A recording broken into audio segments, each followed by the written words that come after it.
Rajnagar block अंतर्गत सानपड़ गोपालपुर ग्राम पंचायतर जगन्नाथपुर ग्राम जय हनुमान सप्तम जन्मवार्षिक उत्सव और शनिचर चतुर्थ वार्षिक महायज्ञ उपलक्षे 108 कलश शोभायात्रा अनुष्ठित हो जाइछि।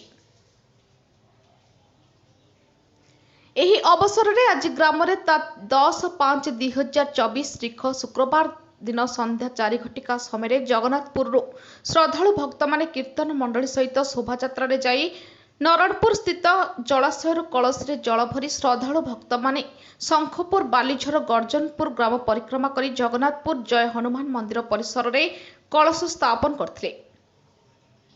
एही कलश शोभायात्रा रे आखपाख अंचल बहु श्रद्धालु भक्त माने जोग देथिले।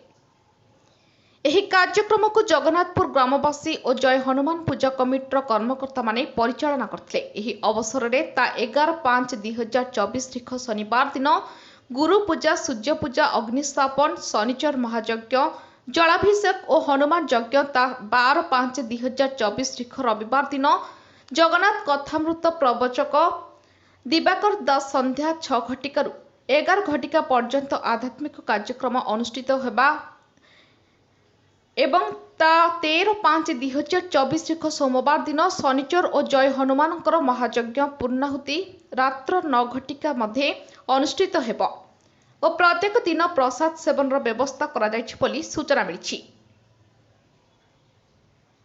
केन्द्रापड़ारू प्रतिनिधि समीर कुमार प्रधान को रिपोर्ट, ज्योतिप्रभा न्यूज।